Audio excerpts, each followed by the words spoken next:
کربلا اور شہدائے ملت جعفریہ سب کو سلام عقیدت پیش کرنے کے لیے بآواز بلند صلوات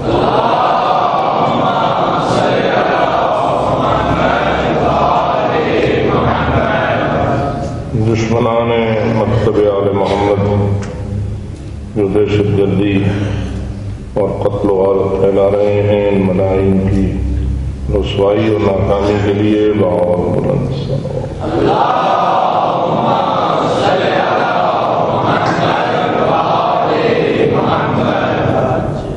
مومنین و مومنات جو ذکر آل محمد کو اپنی حاجت روائی کا وسیلہ سمجھتے ہیں، ان کی حاجات کی برابری اور مشکلات کی حلالی کے لیے بآواز بلند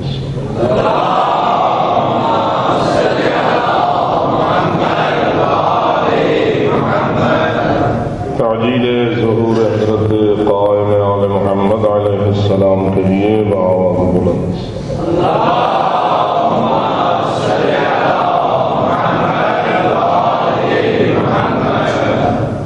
ماشاء اللہ لا حول ولا قوة الا باللہ العلی العظیم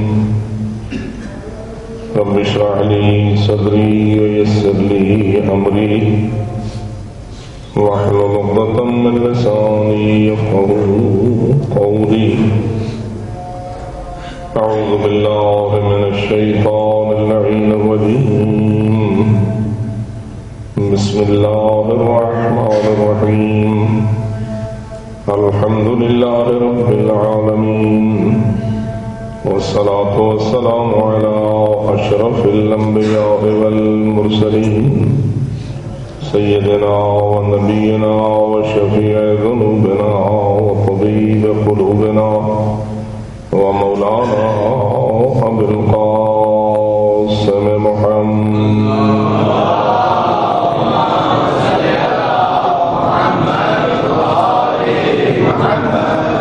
والصلاة والسلام على أهل بيته الطيبين الطاهرين المعصومين الغر الميامين المنتجبين المكرمين الذين قال الله تعالى في شأنهم إنما يريد الله ليذهب عنكم الرجس أهل البيت ويطهركم تطهيرا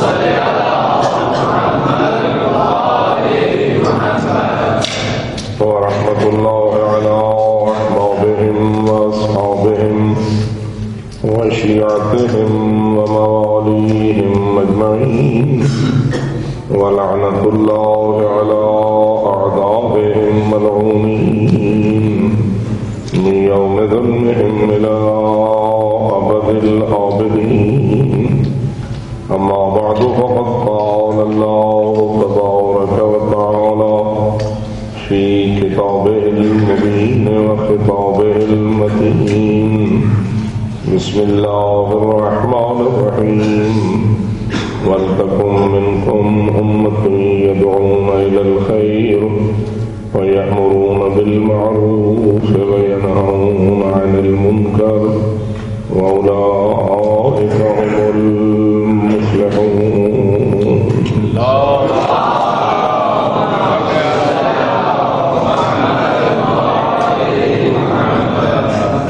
فرجاء حدیث میں اتجاہ بحق محمد و اہل بیت محمد سب مومنین و مومنات کی عبادات قبول و منسوخ فرمائے۔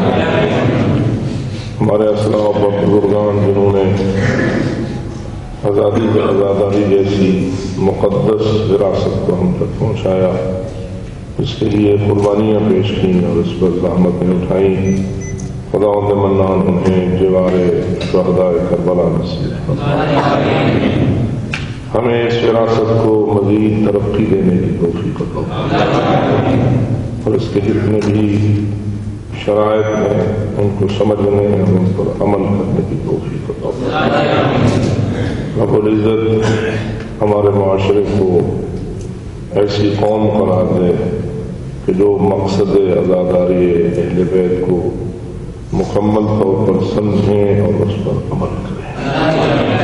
اپنی دعاؤں کی قبولیت اور حاجات کی برابری کے لیے بآواز بلند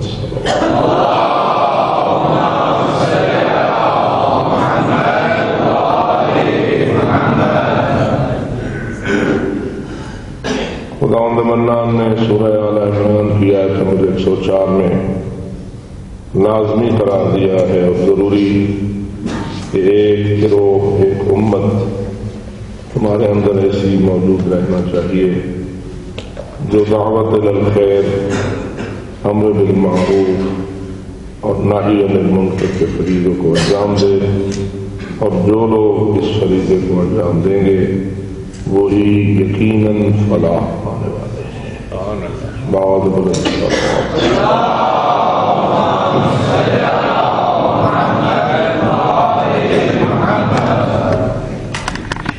عزاداری سید الشہداء جو ہمیں ایک عظیم عبادت کے طور پر نصیب ہوئی ہے، یہ بے مقصد نہیں ہے. اس کا مقصد وہی ہے جو مقصد شہادت حضرت سید الشہداء علیہ الصلوۃ والسلام. حضرت مولا کائنات امام حسین علیہ الصلوۃ والسلام نے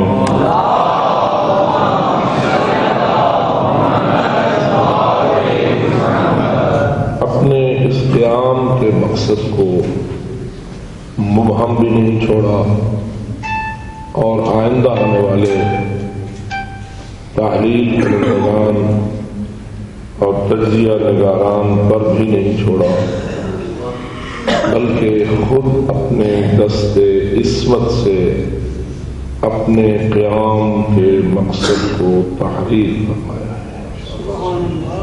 اکثر ایسا ہوتا ہے واقعات پیش آ جاتے ہیں، سوانح وجود میں آ جاتے ہیں، بعد کو آنے والے مورخین، محللین، تبصرہ نگاران ان واقعات کے اسباب، علل، نتائج اور ثمرات پر بحث کرتے رہتے ہیں، اور جو کچھ اسے سمجھ آتا ہے وہ بیان کرتا ہے. تاریخ اسلام، قصص انبیاء اور رسل اور دیگر تمام دین سے تعلق رکھنے والے واقعات بھی اس کیفیت کے شکار رہے ہیں کہ لوگ تاریخ بھی بیان کرتے رہے ہیں اور تاریخ اسلام کی تحلیل بھی کرتے رہے ہیں، لیکن ہوا ایسا ہے کہ جس کی اپنی جیسی سوچ ہوتی ہے ایسی ہی وہ تحلیل کرتا ہے. بلکہ بسا اوقات ایسا ہوتا ہے نظریہ پہلے بنا لیتے ہیں اور پھر اس پر واقعے کو فٹ کر دیتے ہیں. اپنی سوچ ایک پہلے سے بنی ہوئی ہوتی ہے، اور پھر جو بھی جس واقعے یا جس سانحے کی تحلیل کرنا چاہتے ہوتے ہیں اس کو اس پر فٹ کر کے اس کیفیت کا شکار بن جاتا ہے. صورتحال کہ خود نہیں بدلتے، قرآن کو بدل دیتے ہیں. امت مسلمہ میں اس کی صورتحال بکثرت رہی ہے، اور فرقوں کا وجود جو آیا ہے اس فرقے نے جو فکر جنم دی ہے اس فکر کے حاملین نے اکثر ایسا کیا ہے کہ ہر واقعے کو اپنی اس فکر پر محمول کر دیا ہے اور نتیجہ وہی نکالا ہے جو وہ چاہتا رہا ہے. کربلا معلیٰ اور یہ واقعہ کربلا بھی اس مشکل کا شکار ہوا ہے، اور ہر صاحب فکر نے امام حسین علیہ السلام اور ان کے رفقائے کار، ان کی اہل البیت، ان کے انصار، ان کے جانثار، ان کی خواتین، ان کے شہید اور ان کے قیدیوں کے بارے میں اس واقعے کی تحلیل بھی مختلف انداز سے کی ہے. لیکن میں سمجھتا ہوں بہت بڑا احسان کیا ہے مولا حضرت امام حسین علیہ السلام نے کہ انہوں نے اپنی کربلا کی طرف جانے سے پہلے اور واقع کربلا کی آغاز سے پہلے ہی اس امر کو مناسب سمجھا اور اپنے معصوم ہاتھوں سے اپنے اس قیام کی غرض و غایت اور اس کے مقصد کو تحریر فرما کر ایک وصیت نامے کی شکل میں حضرت جناب محمد بن حنفیہ کے حوالے فرمایا۔ اور ہمارا ایمان ہے کہ معصوم جس طرح خود پاک ہوتا ہے، اس کا قول بھی پاک ہوتا ہے، اس کا فعل بھی پاک ہوتا ہے، اس کی فکر بھی پاکیزہ ہوتی ہے، تو اس کی تحریر بھی پاکیزہ ہوتی ہے۔ پاکیزہ ہونے سے مراد یہ ہے کہ وہ ہر خطا سے پاک ہوتے ہیں، ہر گناہ سے پاک ہوتے ہیں، ہر غلطی سے محفوظ ہوتے ہیں۔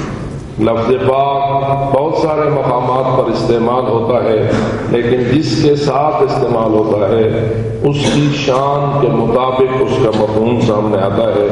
جیسا کہ اللہ بھی پاک ہے، رسول اکرم بھی پاک ہیں، ائمہ خدا بھی پاک ہیں، قرآن مجید بھی پاک ہے، دین اسلام بھی پاک ہے، اور مسلمان بھی پاک ہیں۔ اور آپ جو اس وقت اس محفل مقدس میں اس فرش عذاب پر تشریف لائے ہیں، آپ بھی پاک ہیں۔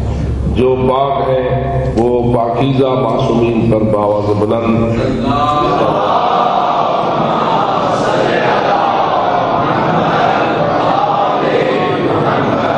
واضح ہے کہ یہ لفظ پاک ہر لاحقے کے ساتھ یا ہر ہستی کے ساتھ جس کے ساتھ اسے استعمال کیا گیا ہے اسی کے مطابق اس کا معنی ہوگا۔ ہو سکتا ہے کہ دوسرے مقام پر اس کا وہ معنی نہ سمجھے۔ جیسا کہ ہم اللہ رب العزت کو پاک کہیں تو وہاں ہم اسے جسم سے بھی پاک کہیں گے اور جسمانیات سے بھی پاک کہیں گے۔ نہ وہ جسم رکھتا ہے اور نہ جسم کے عوارض رکھتا ہے، وہ پاک ہے ہر عیب سے، پاک ہے ہر نقص سے، اور عیب اور نقص کی تعریف بھی یہی کرنا پڑے گی کہ وہ ہر اس امر سے پاک ہے جو اس کی شان کے لائق نہیں ہے۔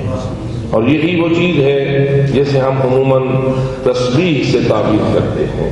جب ہم کہتے ہیں کہ ہم تسبیح کرتے ہیں، آسمان تسبیح کرتا ہے، زمین تسبیح کرتی ہے، ان من شیء الا یسبح بحمدہ، کوئی چیز اس کائنات میں نہیں ہے مگر وہ اللہ کی تسبیح کرتی ہے۔ یسبح للہ ما فی السماوات والارض، جو کچھ زمینوں اور آسمانوں میں ہے ہر چیز اللہ کی تسبیح کرتی ہے۔ آپ بھی جب نماز پڑھتے ہیں تو یقیناً نماز کے مختلف مقامات پر آپ لفظ سبحان اللہ بھی بولتے ہیں، سبحان ربی العظیم و بحمدہ بھی بولتے ہیں، سبحان ربی الاعلی و بحمدہ بھی کہنا ہوتا ہے۔ اور اسی طرح جب نماز سے فارغ ہوتے ہیں تو تسبیح حضرت زہرا سلام اللہ علیہا کا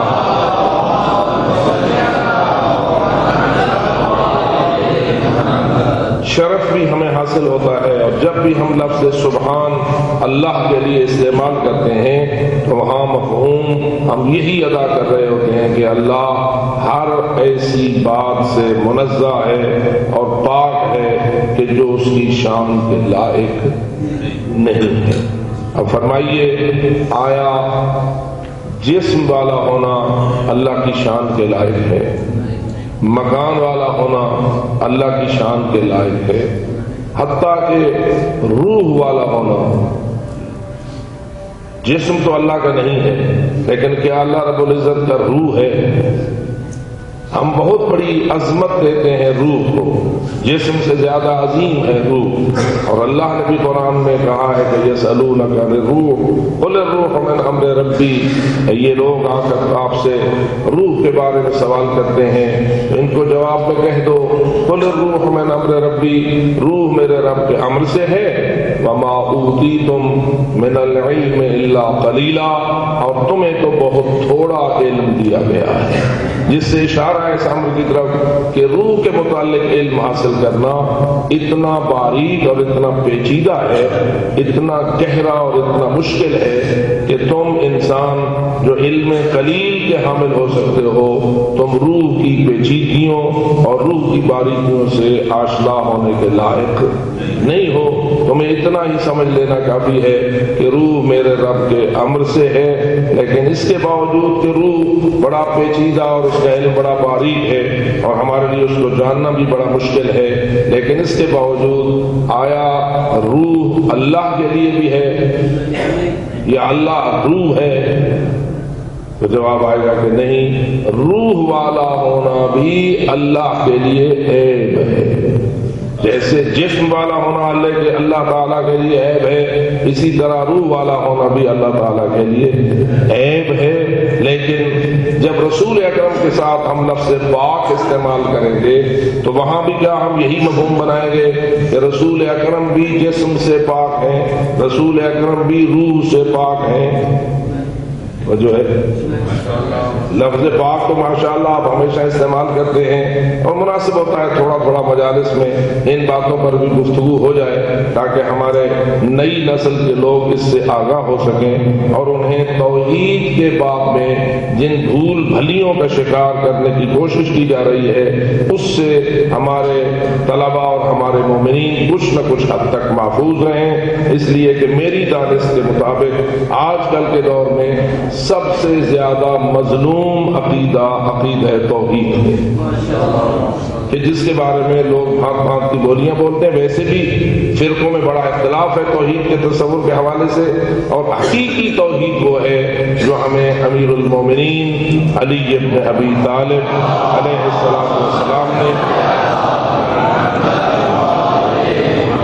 ارشاد فرمائی ہے۔ رسول اکرم نے اپنے زمانے میں بہت کچھ توحید کی گتھیوں کو سلجھانے کی کوشش کی، لیکن مشکل یہ تھی کہ ہر ایک نے اتنا ہی لینا تھا جتنا اس کے ظرف میں گنجائش موجود تھی۔ یہ بھی ایک فطری سی بات ہے کہ لینے والا اتنا ہی لے سکتا ہے جتنا اس کے اپنے ظرف میں گنجائش ہوتی ہے، دینے والا بھی اتنا ہی دے سکتا ہے جتنا لینے والے کے ظرف میں گنجائش ہوتی ہے۔ اگر ظرف چھوٹا ہو تو نہ لینے والا اس سے زیادہ لینے کی صلاحیت رکھتا ہے، نہ دینے والے کے لیے مناسب ہوتا ہے کہ وہ اس سے زیادہ اس کو دے۔ اب مشکل یہ تھی کہ رسول اکرم کے ظرف میں جو کچھ اللہ نے علم نازل فرمایا تھا، کوئی ایسا شاگرد تھا رسول اکرم کا کہ جس کا ظرف اتنا ہو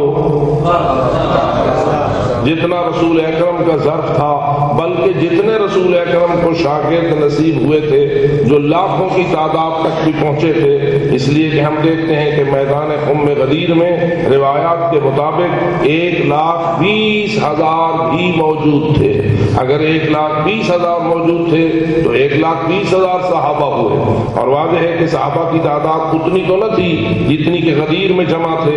کچھ لوگ مکہ میں رہ گئے تھے، کچھ مدینہ میں موجود تھے، کچھ طائف میں موجود تھے، جہاں جہاں دین اسلام پہنچ چکا تھا اور اسلامی حکومت کی حدود جا چکی تھی، وہاں وہاں جتنے بھی مومن مسلمان موجود تھے اب اس دور کے گیا رسول اکرم کے وہ صحابہ شمار ہو سکتے ہیں، تو لاکھوں کی تعداد صحابہ کی تھی۔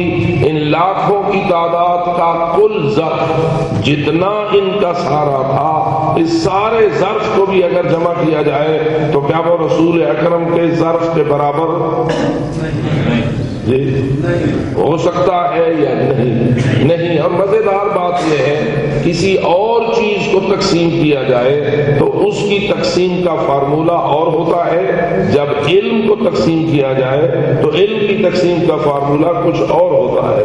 اگر میرے پاس ایک دودھ کا بھرا ہوا جگ ہو اور میں اسے تقسیم کرنا چاہوں تو جس کا جتنا ظرف اس کے پاس ہوگا، کسی کے پاس گلاس ہوگا اس میں گلاس جتنا میں ڈال دوں گا، کسی کے پاس کپ ہوگا تو میں کپ جتنا ڈال دوں گا، جتنا اس کا ظرف ہوگا اتنا میں اس کو دیتا جاؤں گا، اور نتیجتاً میرے جگ میں مال کم ہوتا جائے گا، دودھ کم تر ہوتا جائے گا۔ لیکن اگر کوئی علم تقسیم کرنا چاہے تو بتائیے وہ کیا کرے گا؟ جتنا دے گا اتنا اس کے اپنے پاس کم ہوتا جائے گا۔ بلکہ میں تو یہ سمجھ سکتا ہوں کہ ایک گلاس اگر ہزاروں گلاسوں میں علم کا ایک گلاس بھی ڈالنا ہو تو وہ عالم اپنے علم کا ایک گلاس نکالے گا، ہزاروں گلاس بھر جائیں گے، پھر بھی اس کے اپنے گلاس میں کوئی کمی نہیں ہوگی۔ علم کی تقسیم ہی ایسی ہے۔ اسی لیے امیر المومنین علی بن ابی طالب نے ان لوگوں کو کہا تھا کہ جو مولا سے یہ سوال کر رہے تھے کہ علم افضل ہے یا مال، اور حضرت نے ہر ایک کو علیحدہ دلیل سے جواب دیا تھا، اور ان میں سے ایک دلیل حضرت کی یہی تھی کہ علم ایسی چیز ہے کہ جو خرچ کرنے سے بڑھتا ہے، اور مال ایسی چیز ہے جو خرچ کرنے سے کم ہوتا ہے۔ تو میرے دوستو، اب مولا رسالت مآب صلی اللہ علیہ وآلہ وسلم کے پاس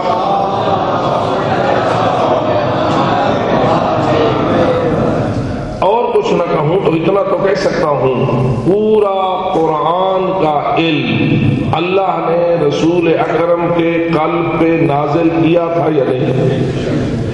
قرآن کا علم یا قرآن کی فقط الفاظ؟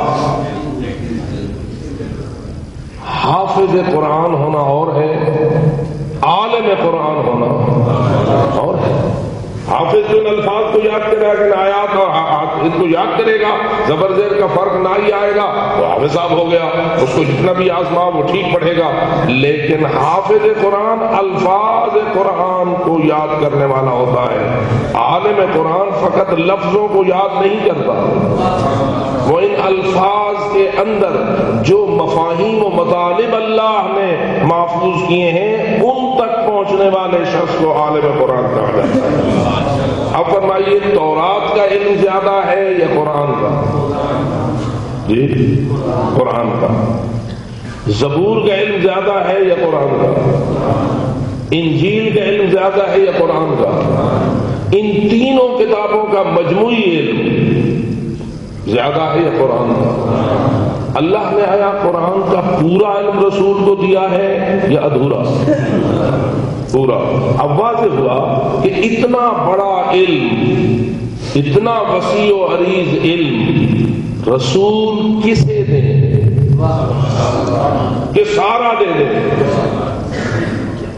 ٹھیک ہے، کسی کو ایک گلاس چاہیے، اسے گلاس مل گیا، کسی کے ظرف میں کپ جتنی گنجائش ہے اسے کپ جتنا مل گیا، چلو کسی کے ظرف میں ٹب جتنی گنجائش ہے اس کو ٹب مل گیا، لیکن پورا علم قرآن کس کو دے؟ اسی کو دے نا جس کا ظرف اتنا وسیع ہو جتنا خود رسول اکرم کا ظرف ہے۔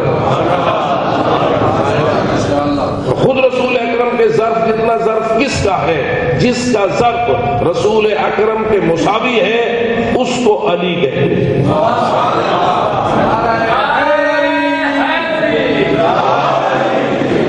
اس کو علی کہتے ہیں۔ اسی لیے رسول اکرم نے فرمایا تھا اوعاکم علی، علی کا ظرف تم سب میں سے زیادہ ظرف ہے، اور اس لیے علی اپنے ظرف میں بہت کچھ لینے میں کامیاب ہوا ہے۔ اور جب رسول اکرم واپس گئے، اس دنیا سے روانہ ہوئے، تو آپ کیا کہنا چاہیں گے؟ رسول اکرم اپنا جو علم اللہ کا دیا ہوا تھا وہ دے کے گئے، یہ کچھ واپس لے گئے؟ ایک عقلی سا سوال ہے، وہ سارا علم دے کے جائیں یا کچھ واپس لے جائیں؟ اگر واپس لے جائیں تو سوال پیدا ہوگا کہ اللہ نے بھیجا کیوں تھا، دیا کیوں تھا؟ جب دیا تھا تو اس لیے دیا تھا نا کہ وہ مخلوق خدا تک پہنچے۔ قیامت تک آنے والے لوگ ہیں، اور آنے والے لوگوں کے زمانے میں فرق پڑے گا، پہلی نسل کچھ اور سی ہوگی، دوسری اس سے زیادہ قابل ہوگی، تیسری اس سے زیادہ قابل ہوگی، اور قرآن کی آیات میں بھی ایسی آیات موجود ہیں جن کے متعلق معصومین نے، بالخصوص حضرت امام زین العابدین علیہ الصلوۃ والسلام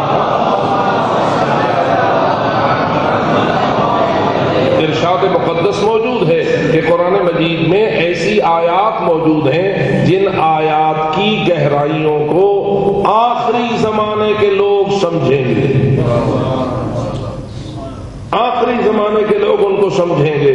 اور بہت ساری حدیثیں بھی معصومین کی ایسی ہیں کہ جن کو راویان ایک سے دوسرے کی طرف منتقل تو کرتے رہیں گے، لیکن ان کی گہرائی کو سمجھ نہ پائیں گے، امانت کے طور پر آئندہ منتقل کرتے رہیں گے، لیکن ان کے مفاہیم کی گہرائی کو سمجھ نہ پائیں گے۔ جن تک پہنچائیں گے ان میں کچھ ایسے لوگ پیدا ہوں گے جو ان حدیثوں کی گہرائیوں کو سمجھیں گے۔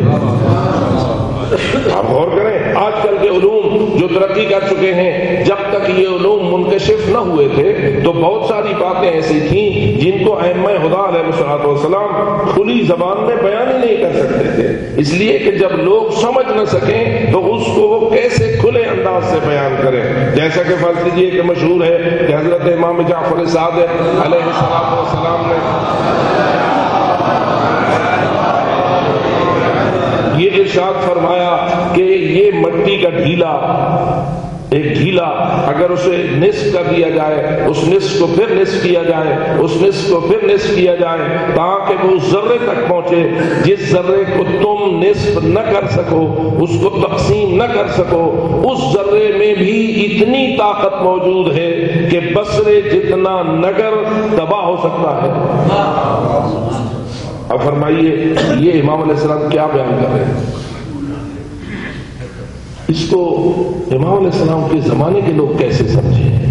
وہ تو کہیں گے یہ محال بیان ہو رہا ہے، ایک ذرے سے پورا نگر تباہ ہو جائے، یہ تو ہونے کی بات ہے۔ ان کے نزدیک تو یہ محال عقلی ہے، لیکن جب سے ایٹمی علم منکشف ہوا ہے اور یہ نیوکلیئر منکشف ہوا ہے اور پتہ چلا ہے کہ ایٹم کے اندر ایسی طاقت موجود ہے کہ وہ تباہی سب سے زیادہ لا سکتا ہے، تو اب پتہ چلا کہ جعفر صادق علیہ السلام کیا فرما رہے ہیں۔ تو میں یہ توجہ دلانا چاہتا ہوں کہ علوم معصومین کے سینے میں ہوں، یہ بات اور ہے اپنے شاگردوں کو سب کچھ سمجھا سکیں، یہ بات اور ہے۔ شاگرد تب سمجھ سکتا ہے جب اس میں سمجھنے کی وہ صلاحیت پیدا ہو جائے جو اس نقطے کے لیے چاہیے، جس نقطے کو وہ سمجھانا چاہتے ہیں۔ تو اس لیے میرے دوستو، رسول اکرم کے زمانے کے شاگردان رسول کا ظرف، صلاحیت، لیاقت جتنی تھی اتنا تو انہوں نے سمجھ لیا،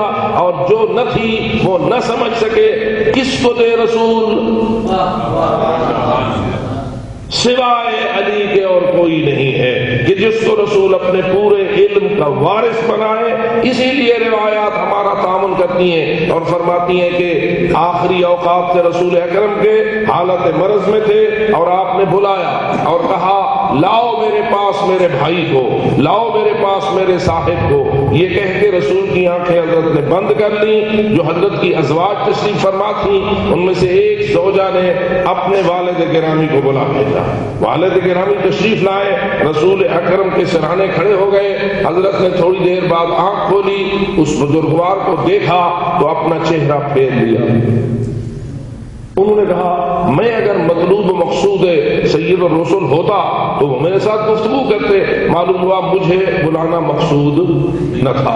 وہ تشریف لے گئے۔ تھوڑی دیر بعد پھر رسول اکرم نے اپنی آنکھ کھولی اور فرمایا میرے بھائی میرے صاحب کو بلایا جائے۔ تو دوسری زوجہ محترمہ نے اپنے والد گرامی کو بلا بھیجا، اور جب وہ آئے تو وہ بھی اسی طرح رسول کے سرانے کھڑے ہو گئے۔ حضرت کی آنکھ کھلی، حضرت نے دیکھ کر اپنا چہرہ پھیر لیا۔ تو انہوں نے بھی یہ کہہ دیا کہ میں مطلوب مقصود رسول نہ تھا، اگر میں ہوتا تو مجھے وہ کچھ کہتے۔ وہ بھی تشریف لے گئے۔ پھر حضرت نے آنکھ کھولی اور فرمایا بلایا جائے میرے پاس میرے بھائی کو اور میرے صاحب کو۔ اور پھر حضرت ام سلمہ کی باری آئی، انہوں نے حضرت امیر المومنین علی کو بلا بھیجا۔ علی مولا تشریف لائے، آگے کھڑے ہو گئے رسول اکرم کے سرانے۔ جب رسول نے آنکھ کھولی تو اب بجائے منہ پھیرنے کے حضرت نے اپنے ہاتھوں کو بلند کیا۔ جو ہی حضرت کے ہاتھ بلند ہوئے علی جھکے، اتنے جھکے اور اتنا رسول نے انہیں جھکنے کا اشارہ کیا کہ بالآخر علی کے کانوں پر رسول کے لب آئے، اور رسول نے سرگوشی اور مناجات کے انداز میں علی حیدر کرار کے کان میں سرگوشی کے انداز میں کچھ کہنا شروع کر دیا۔ کہتے رہے، فرماتے رہے، فرماتے رہے، فرماتے رہے، ایک لمبی دیر یہ گفتگو جاری رہی۔ اگر آپ وہاں ہوتے اور یہ منظر دیکھ رہے ہوتے تو کیا آپ کو بھی آپ کے اندر پایا جانے والا تجسس مجبور کرتا کہ ہمیں بھی پتہ چلے کہ یہ کیا کہا جا رہا ہے؟ یہ بھی انسان کا ایک مزاجی کیفیت ہے نا کہ اگر دو آدمی آپس میں خفیہ گفتگو کر رہے ہوں اور تیسرا دیکھ رہا ہو تو اس کے دل میں ایک تجسس سا پیدا ہوتا ہے اور وہ خوب متوجہ ہو جاتا ہے اور کہتا ہے جی کچھ مجھے پتہ چلتا کہ کیا ہوگا کیا ہوا. بڑی دیر تک جو رسول اکرم یہ مناجات فرماتے رہے تو بالآخر جب فارغ ہوئے تو لوگوں نے حضرت امیر المومنین سے پوچھنا شروع کر دیا کہ جی آپ کو کیا فرمایا تھا, آپ کو کیا بتایا تھا, آپ کو کیا بتایا تھا. اب علی بھی مجبور ہے کہ کیا بتائے, اس کو بتائے نا کہ جو سمجھ سکے, جس کی صلاحیت اس قسم کی ہو کہ وہ راز کی باتیں جو رسول علی کو کہہ رہا ہے, جو ایک نور دوسرے حصے کو کہہ رہا ہے. توجہ ہو گئی آپ کی. انا وعلی من نور واحد, میں اور علی دونوں ایک نور سے ہیں. تو ایک نور کا حصہ اپنے دوسرے حصے کو جو کچھ کہہ رہا ہے کسی کو وہ بتائے نا کہ جو سمجھنے کی صلاحیت رکھتا ہو. اور جیسے رسول نہ بتا سکے کسی اور کو, علی کیسے بتا سکے؟ سمجھنے کی صلاحیت ہو تو بتائیں, اب نہ بتائیں تو لوگ پوچھتے ہیں. علی ابن ابی طالب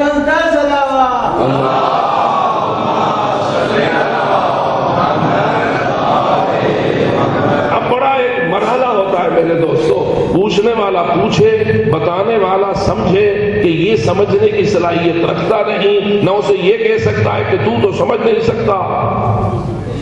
یہ تھوڑی سی بد اخلاقی شمار ہوتی ہے. اور اگر بتائے تو کیسے بتائے؟ اب سنیے کہ علی حیدر کرار نے یہ کیا بتایا اور کیسے بتایا. باواز بلند صلوات.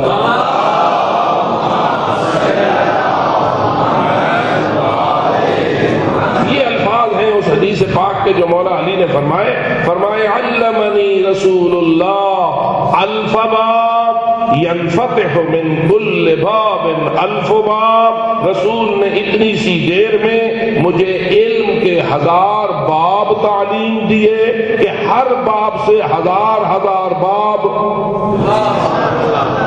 کھلتا ہے اور پھوٹتا ہے. علی نے بتا دیا یا نہیں بتا دیا؟ بتا تو دیا لیکن نہیں بھی بتایا. اتنا کچھ بتا دیا جتنا بتانے کے لائق تھا, لیکن وہ علوم کے باب کیا ہیں, وہ 1000 باب کیا ہیں کہ ہر باب سے پھر 1000 باب منفتح ہوتے ہیں. یہ رسول امیر المومنین کس کو بتائیں؟ اسی کو بتائیں گے نا جو اس اہلیت رکھتا ہوگا کہ وہ ہر باب کو سمجھ سکتا ہو اور اس کی صلاحیت ایسی ہو. تو اللہ نے امین علوم قرآن اور علی امین علوم الہی بنایا رسول اکرم کے سینے کو, اور رسول اکرم نے پھر اس کی امانت منتقل کی ان سینوں کی طرف جن کو اللہ نے ایسی وسعت دی تھی کہ وہ اس علم کے حامل بھی ہو سکتے تھے اور اس علم کے سمجھنے والے صلاحیت بھی ان کے پاس موجود تھی. اور یہ سلسلہ رب العزت نے بڑی حکمت کے ساتھ بنایا. اب علی مولا کے زمانے میں کچھ ایسے شاگرد انہیں ملے جن کو علی نے پھر ایسے علوم بتائے جو انہی کو بتائے جا سکتے تھے اور دوسروں کو نہیں بتائے جا سکتے تھے. یہی وجہ ہے کہ بڑا نام ہے, اپنی فخر و افلاس کے اعتبار سے بھی ایک نام ہے اور علمی دنیا میں بھی ان کا نام ہے, اور ان کا نام ہے میثم تمار.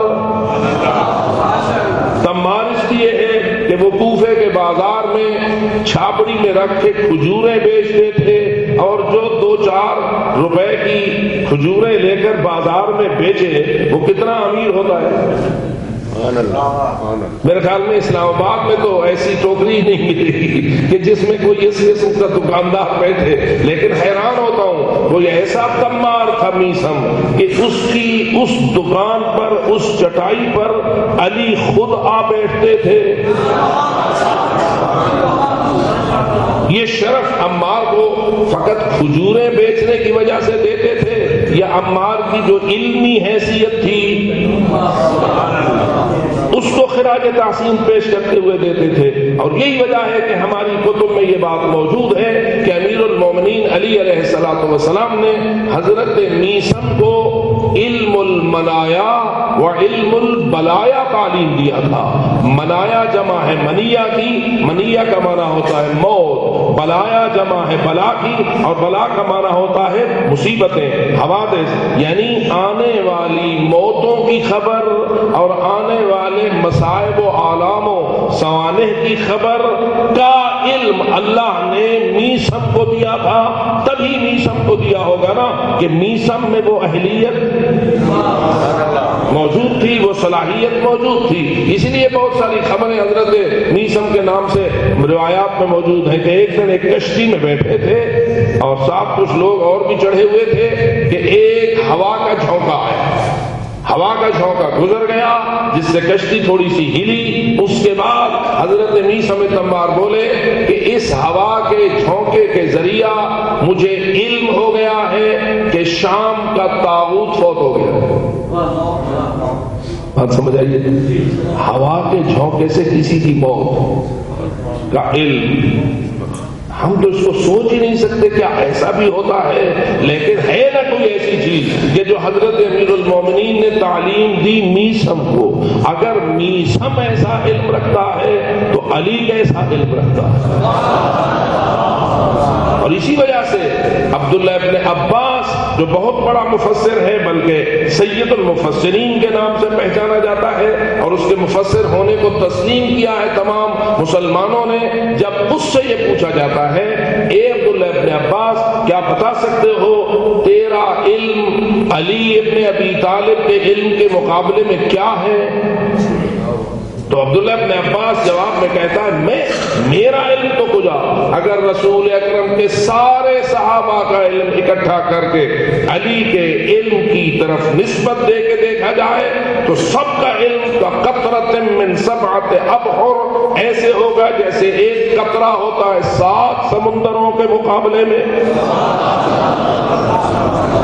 تو اس لیے میں آپ سے یہ کہنا چاہ رہا تھا کہ علم القرآن کتنا وسیع و عریض علم ہونا چاہیے، جو تورات سے بھی زیادہ ہو، جو زبور سے بھی زیادہ ہو، جو انجیل سے بھی زیادہ ہو، جو سب سے زیادہ ہو، اتنا زیادہ ہو کہ قیامت تک کی مشکلات کا حل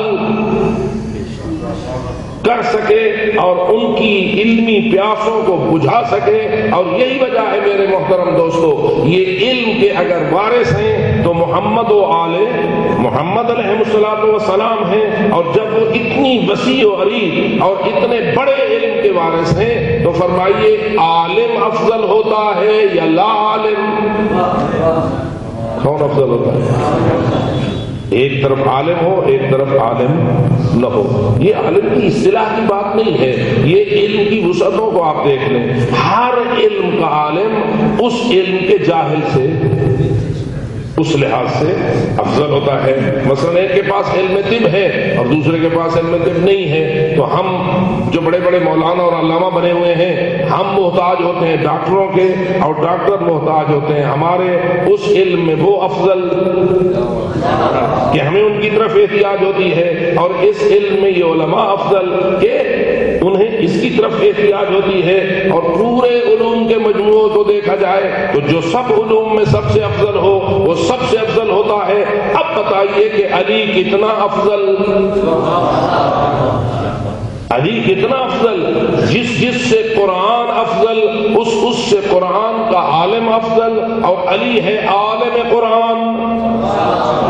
ایسے نہیں کہہ دیا رسول اکرم نے کہ علی قرآن کے ساتھ ہے اور قرآن علی کے ساتھ ہے. علی قرآن کے ساتھ ہے تو کیا اس کا یہ مطلب ہے یا نہیں کہ قرآن کا کامل عالم علی ہے؟ جب لفظ آتا ہے علی قرآن کے ساتھ تو کیا اس کا مطلب یہ بننا چاہیے یا نہیں کہ جتنا بھی قرآن کا علم ہے اس کا عالم علی ہے؟ جہاں عالم ہے وہاں عامل بھی ہے، کیونکہ علی ایسی شخصیت نہیں ہے علم رکھتا ہو اور عمل نہ کرتا ہو، کیونکہ خود فرماتے ہیں العلم بدون العمل وبال، علم اس عالم کے لیے وبال بنتا ہے جو عالم تو ہو اور اس پر عمل نہ کرے، تو وہ علم اس عالم کے لیے کیا بن جاتا ہے؟ وبال. یہ فقط ان مصطلح علماء کو بات شامل ہے کہ جن کو آپ علماء کے نام سے اصطلاحاً یاد کرتے ہیں، یہ ہر ایک کو شامل ہے. جو ہے العلم بدون العمل وبال، علم ہے بغیر عمل کے وبال، خود اس عالم کے لیے وبال بنتا ہے۔ یہ فقط جن کو آپ علماء کرام کے نام سے یاد کرتے ہیں ان پر یہ حدیث فٹ آتی ہے، یا ہر وہ جس کے پاس علم ہو؟ یعنی آپ کے پاس بھی کوئی علم ہے یا نہیں؟ جی آپ کے پاس علم ہے نا؟ ہے تو ذرا ایک صلوات تلاوت کرو۔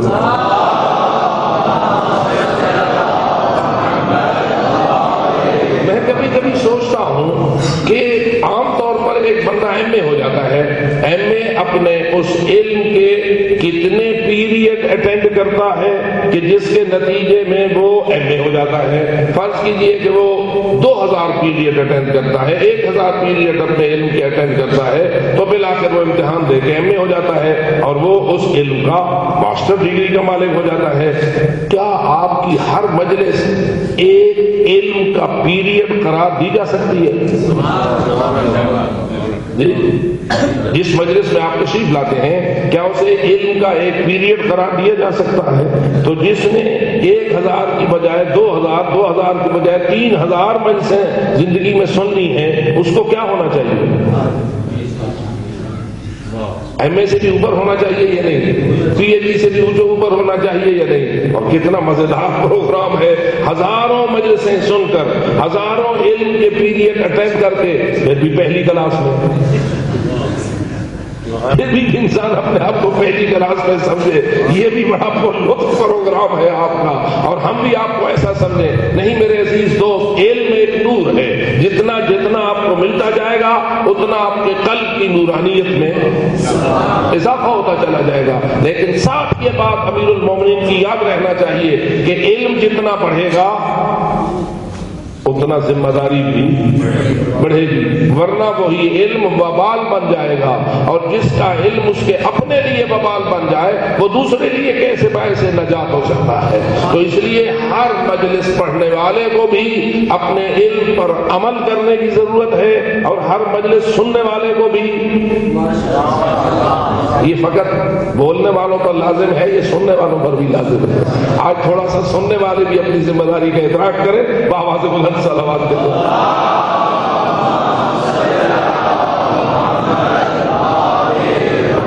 نماز کی اہمیت کا علم ہو گیا، عمل نہیں کرتا۔ روزے کی اہمیت کا علم ہو گیا، عمل نہیں کرتا۔ اخلاقیات کی اہمیت کا علم ہو گیا، نہیں کرتا۔ صبر کے علم کا کی اہمیت کا علم ہے، اس پر عمل نہیں کرتا۔ سخاوت اہم ہے یا نہیں؟ سخاوت کمال ہے یا نہیں؟ اس کا علم آپ کو ہے یا نہیں؟ جو مانتا ہے بآواز بلند صلوات پڑھیں۔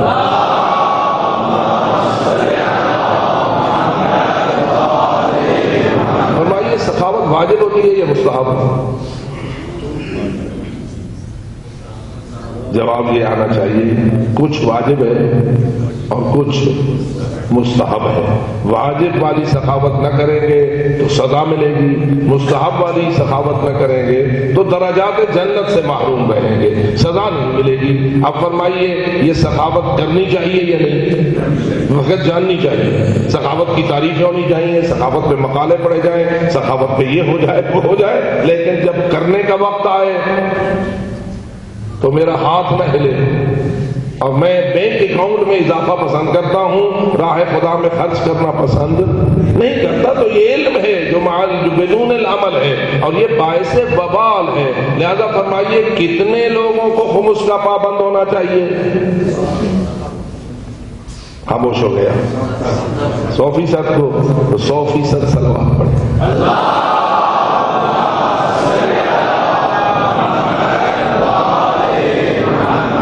تو اس لیے میرے عزیز دوستو یہ وہ علم ہے کہ جو اللہ نے ان پاک ہستیوں کو عطا فرمایا ہے، اور انہوں نے آگے اس کا اظہار کیا ہے، اور اس کو دیا ہے جو اس لائق ہے کہ اس کو دیا جائے، اور وہی علم چلتے چلتے 14 صدیوں کا سفر کر کے آج اس بلندیوں پر اس مخلوق کو پہنچا چکا ہوا ہے۔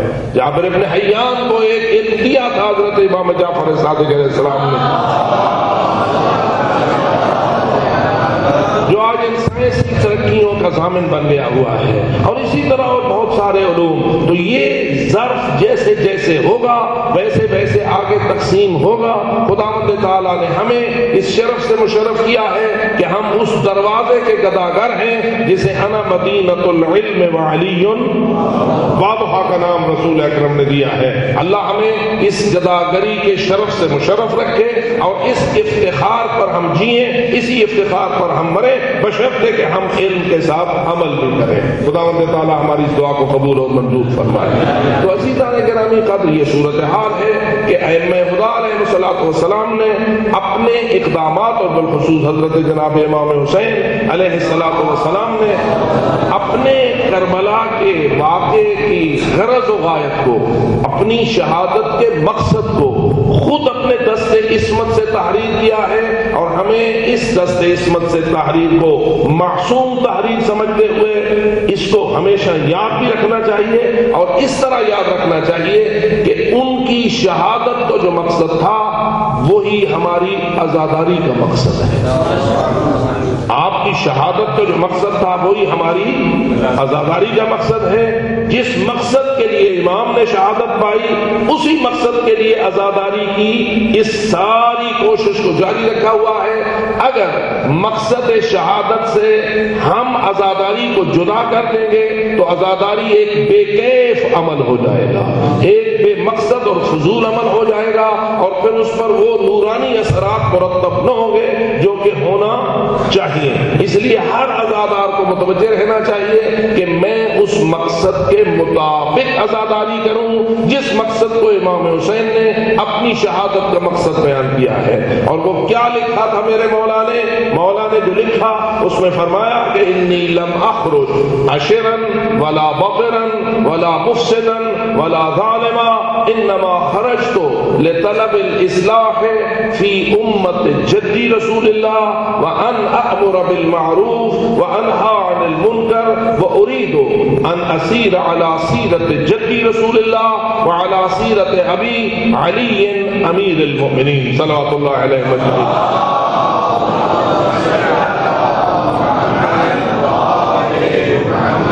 میں اس لیے نکل رہا ہوں کہ میں چاہتا ہوں کہ اپنے نانے کی امت کی اصلاح کروں، میں امر بالمعروف کروں، میں نہی عن المنکر کروں۔ یہی سیرت ہے میرے جد رسول اللہ کی بھی، اور یہی سیرت ہے میرے بابا علی امیر المومنین کی بھی۔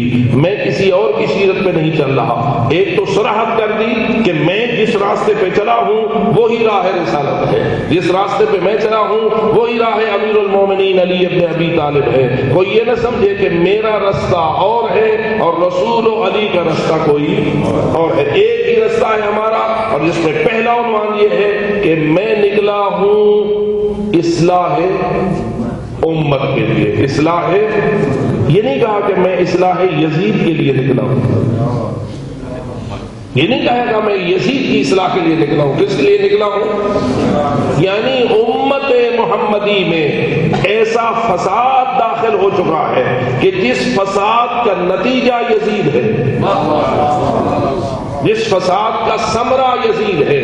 اگر امت فاسد نہ ہو چکی ہوتی اور امت محمدی میں فساد داخل نہ ہو چکا ہوتا تو کبھی بھی یزید جیسا شقی و بدبخت پلید ان کے مقدرات کا مالک نہ بن جاتا، اور ان کے سر پر اس طرح سوار نہ ہوتا کہ وہ اپنے آپ کو خلیفۃ الرسول کہنے کی جسارت کرے اور رسول کا جانشین ہونے کا اعلان کرے اور لوگ اس کی بیعت کریں۔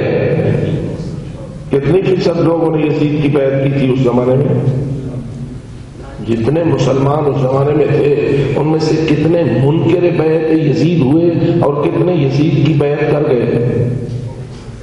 اور جو بیعت ان لوگوں نے کی تھی کیا وہ آج کل کی بیعتوں کے مطابق تھی؟ آج بھی بیعت کا ایک لفظ چلتا ہے، فلاں دربار کا فلاں بیعت ہے، فلاں پیر کا فلاں بیعت ہے، فلاں مرشد کا فلاں بیعت ہے۔ میں تو دیکھتا ہوں وہ بیعت تو فقط دم درود دعا تویز اس مقصد کے لیے ہوتی ہے۔ کیا یزید کی بیعت بھی دم درود کے لیے تھی؟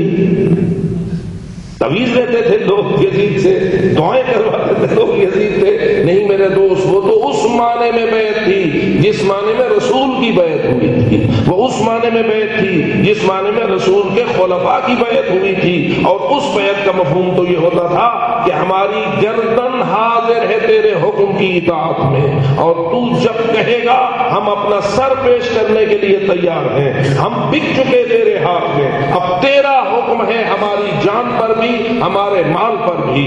اس قسم کی بیعت کی ہے امت مسلمہ کے 98% سے بھی زیادہ مسلمانوں نے اس دور میں یزید کی۔ کیا امت فاسد ہو چکی تھی یا نہیں؟ کس قدر امت میں فساد آ گیا تھا کہ 98-99% لوگ اس حالت کا شکار ہو چکے تھے کہ یزید جیسے نجس، یزید جیسے اپوزٹ اسلام کا فکر رکھنے والے، یعنی اسلام جس راستے پہ چلتا ہے اس سے بالکل 180 زاویہ الٹ پر یزید چلتا ہے، اور لوگ کہتے ہیں تو رسول کی مسند کا وارث ہے اور ہم تیری بیعت کرتے ہیں۔ اس لیے تو یہ معمولی بات نہیں ہے کہ انسان اس کو چھوٹی سی بات سمجھے۔ اور امام حسین علیہ السلام جس نقطے کو لے کے جا رہے ہیں اور جس عہد کو لے کے جا رہے ہیں، انما خرجت لطلب الاصلاح فی امت جدی رسول اللہ، اور یہی اصلاح امت امر بالمعروف ہے، اور یہی اصلاح امت نہی عن المنکر ہے۔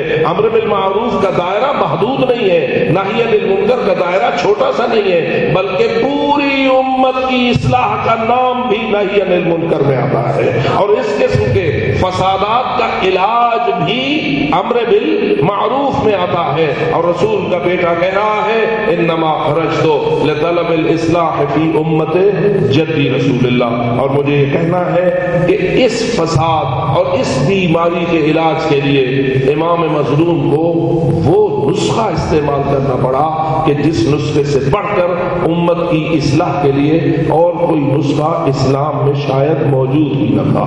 وہ بہت بڑا نسخہ کہ جس کو آپ نسخہ شہادت سے تعبیر کرتے ہیں، جسے آپ نسخہ اسارت سے تعبیر کرتے ہیں، اور شہادت بھی ان کی کہ جن سے بڑھ کر اسلام کا کوئی مخلص نہیں ہے، شہادت بھی ان کی کہ جن سے بڑھ کر کوئی اسلام کا تابعدار اور مخلص نہیں ہے، اور فقط مرد ہی نہیں ہے کہ جو اس نسخہ علاج میں شامل ہیں، اس میں وہ پاکیزہ خواتین بھی شامل ہیں کہ جن کے بغیر اگر یہ علاج ممکن ہوتا تو کبھی رسول کا لاڈلا بیٹا اپنی بہنوں بیٹیوں اور اپنے حرم سرا کی بیویوں کو اس طرح اس کربلا کے سفر میں مسافرت نہ کراتا جیسے کہ آپ نے کیا ہے۔ میں دیکھتا ہوں کہ اگر تاریخ پر نظر ڈالی جائے تو ہمیں کوئی واقعہ ایسا نہیں ملتا کہ جس میں مدینے کے گورنر نے امام حسین کو مجبور کیا ہو کہ تم اپنی پردہ داروں کو بھی لے جاؤ۔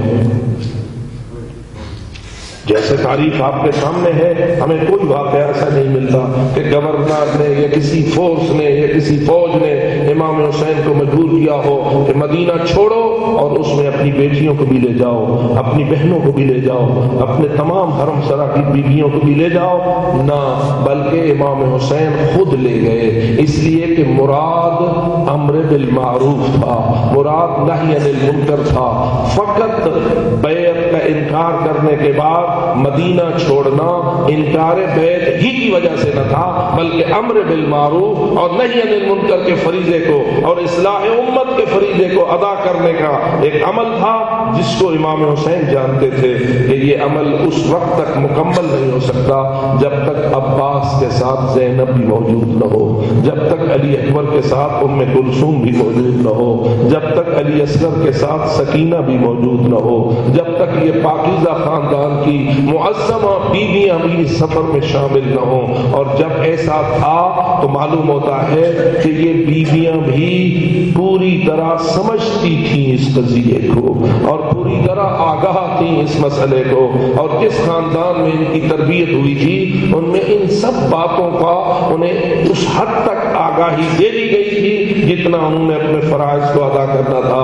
بعض روایات میں یہ بات موجود ہے کہ جب حضرت زینب کبریٰ سلام اللہ علیہا کا عقد کیا گیا، حضرت عبداللہ ابن جعفر کے ساتھ عقد کرنے والے خود امیر المومنین علی ابن ابی طالب علیہ السلام تھے، اور جب محفل حیدر کرار نے وہ نکاح پڑھ دیا، فارغ ہوئے، تو اب عبداللہ ابن جعفر تو ایک دولہے کی حیثیت سے بیٹھے تھے، علی حیدر کرار حضرت عبداللہ کی طرف متوجہ ہوئے اور فرمایا عبداللہ بیٹا میں آپ کو ایک وصیت کرنا چاہتا ہوں۔ میں آپ کو ایک وصیت کرنا چاہتا ہوں، آپ خود اندازہ لگائیں، جب محفل عقد ہو اور ایک دولہا بیٹا ہو جس کا تازہ عقد پڑھا گیا ہو، اسے بزرگوار کہے میں تجھے ایک وصیت کرنا چاہتا ہوں، تو یقیناً یہ لفظ بڑا متوجہ کرنے والا ہوتا ہے۔ حضرت عبداللہ خوب متوجہ ہوئے اور کہا مولا کیا ارشاد فرمانا چاہتے ہو؟ تو اس وقت مولا نے فرمایا اے عبداللہ، میری زینب آج تک میرے اختیار میں تھی، اب میرے رسول کی شریعت کے مطابق اب کے بعد تیرے اختیار میں ہے، اب تیرے دروازے کی گیلی سے اس وقت تک باہر نہیں جا سکتی جب تک تیرا اذن نہ ہو، تیری اجازت نہ ہو۔ لیکن اے عبداللہ میں تجھے وصیت کرتا ہوں، ایک دن ایسا آئے گا جس دن میرا بیٹا حسین اپنی اس ہمشیر کو کسی سفر میں ساتھ لے جانا چاہے گا، عبداللہ بیٹا اس وقت میری زینب کو اجازت دے دینا، میری زینب کو اجازت دے دینا۔ معلوم ہوتا ہے حسین کی ہمشیر زینب کو مولا علی نے ان امور کے لیے آگاہ کر رکھا تھا اور تربیت دے دی تھی کہ ان مشکلات سے گزرنا ہے۔ ایک اور روایت بھی کتب میں موجود ہے کہ جب 21 ماہ رمضان کی وہ شب آئی جس میں علی حیدر کرار کی ریش اطہر اپنے سر کے خون سے خضاب ہونے اور زہر کے اثرات سے متاثر ہونے کے بعد مولا کا بدن اطہر سخت پیلا پڑ گیا تھا اور آہستہ آہستہ آپ آخرت کے سفر کے قریب جا رہے تھے، تو 21 ماہ رمضان کی شب کو وہ لمحہ آیا جب مولا نے اپنے اہل و عیال کو الوداع کے لیے بلایا، چاہا کہ اب مجھ سے ہر کوئی الوداع کر لے۔ الوداع شروع ہوا تو اس الوداع میں آ گئی زینب کبریٰ اپنے بابا مقدس سے الوداع کرنے کے لیے۔ میں نے جو کچھ روایت میں دیکھا، جب بی بی آئی بابا نے اپنی بیٹی کے ہاتھ کو ہاتھ میں پکڑا، اپنے سینے پہ رکھا اور علی نے رونا شروع کر دیا۔ اتنے میں زینب کبریٰ نے ایک سوال کیا، بابا میرا ایک سوال ہے، پوچھو بیٹی کیا سوال ہے؟ کہا بابا مجھے بی بی ام ایمن نے میرے اس کوفہ کے متعلق کچھ خبروں سے آگاہ کیا ہے اور مجھے بتایا ہے کہ کوفہ میں تیرے ساتھ یہ سلوک ہونے والا ہے۔ بابا میں فقط اتنا آپ سے پوچھتی ہوں، جو کچھ ام ایمن نے فرمایا ہے کیا وہ صحیح ہے؟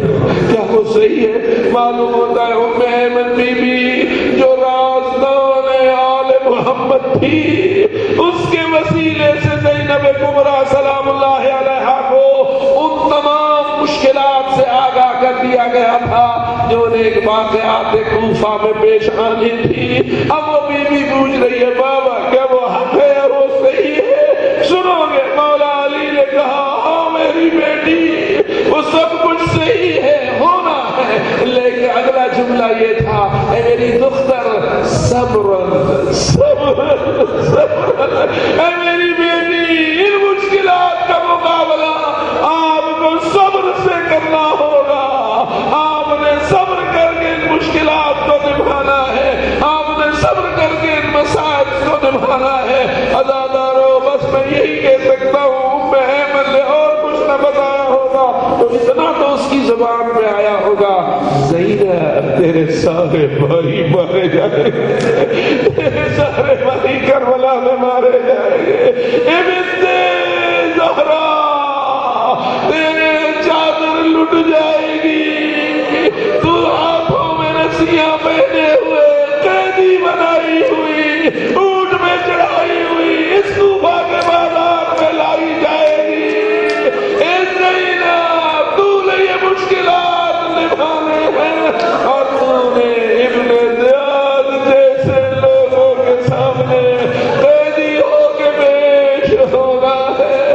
عزادارو اب بتاؤ کتنا سخت ہے، کتنا مشکل ہے، کس قدر سنگین ہے اس مشکل سے گزرنا، لیکن معلوم ہوتا ہے تیار ہو کے آئی تھی زینب کبریٰ، تیار ہو کے آئی تھی دختر زہرا، میں نے کہاں کہاں جانا ہے، کہاں کہاں لے جایا جانا ہے، مجھے کیا کیا دستور ہے اور میں نے کیا کیا عمل کرنا ہے، بس میں اتنا کہہ کے آپ کی زحمت کو رفع کروں۔ اس وقت بی بی کا کیا حال ہوگا جب لائی گئی اس لاشے پر جس کا سر کاٹ کے شمن لے گیا تھا اور جس کے لاشیں ادھر گھوڑوں کی ٹانگوں نے اتنا پیس دیا تھا کہ پتہ نہ چلتا تھا کہ سیدھی جانب کون سی ہے اور پشت کی جانب کون سی ہے۔ عزادارو، اللہ نہ کرے کسی بہن کے سامنے اس کی بھائی کی میت کو کوئی دشمن ایک تماچا مار دے، وہ ایک تماچا بھی برداشت نہ کر سکے گی۔ ہائے بنات زہرا، ہائے دختران پیغمبر، آپ کو صدموں سے گزرنا پڑا اور کتنی زحمتوں کو نبھانا پڑا، تبھی تو کھڑی کہہ رہی تھی انت اخی، کیا تو میرا بھائی حسین ہے، انت ابن امی فاطمہ الزہرا، کیا تو میری ماں زہرا کا لاڈلا ہے، کیا تو میرے نانا کا لاڈلا ہے۔ اور پھر بی بی نے یہ جملے کہے، یا جدہ او محمد صلی علیک ملیک السماء وہذا حسین محمد بالدماء مقطع الاعضاء مسلوب العمامۃ والرضا۔ ہائے نانا، ہائے نانا، آپ پر تو ملائکہ صلوات بھیجتے ہیں، یہ دیکھ تیرا لاڈلا کس حال میں پڑا ہوا ہے، کس حال میں پڑا ہوا ہے۔ پتہ چلتا ہے کہ معرفت کے اس اوج پر تھی اور اپنی ذمہ داری کی ادائیگی کے اس بلند ترین چوٹی پہ بیٹھی تھی، ایسی حالت میں جب بھائی مارے گئے ہو، خیمے جل گئے ہو، یتیم بکھر گئے ہو، چادریں چھن گئی ہو، ہاتھوں میں رسیاں ڈالی گئی ہو اور بھائی کے جنازے پہ آئے اور پھر بھی کہے اللہم تقبل منا ھذا القربان، اے میرے اللہ ہماری اس قربانی کو قبول کر لے۔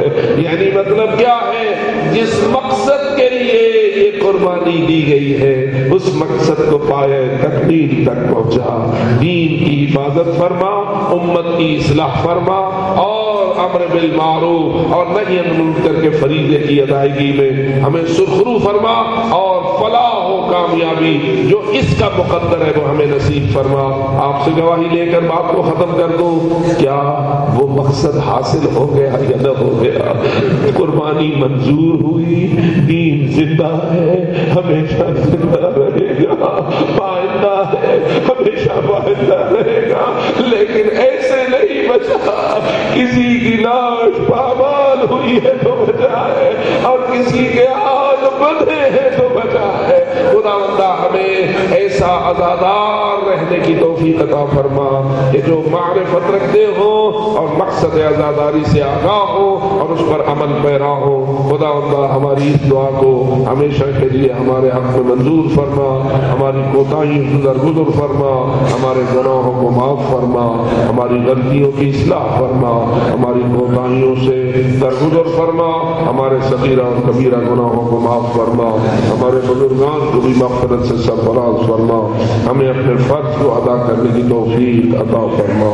خداوندہ جتنے بھی اہل ایمان عزاداری میں مصروف عمل رہے ہیں ان سب کی جان و مال و عزت و ناموس کی حفاظت فرما، اور جو اس راستے میں شہید ہوئے ان کو شہدائے کربلا کے ساتھ معشوق فرما، جو مجروح ہوئے انہیں شفاء کامل سے سرفراز فرما، جتنے بھی مریض اور بیمار ہیں میرے مالک سب کو شفاء کامل عطا فرما، ہمارے محترم مولانا عبدالجلیل نقوی کو شفاء کامل سے سرفراز فرما، اور جتنے دیگر مومنین نے ہم سے اس سلسلے میں التماس سے دعا کہی ہے خداوندہ ان سب کی دعاؤں کو قبول اور منظور فرما۔ اللہم یا قاضی الحاجات اقض حاجاتنا یا کافی المہمات اقض مهماتنا ويا شافي الأمراض اشف مرضانا ويا غافر الأموات اغفر موتانا بحق الحسين وجده وأبيه وأمه وبنيه برحمتك يا أرحم الراحمين. وصلى الله عليه وسلم.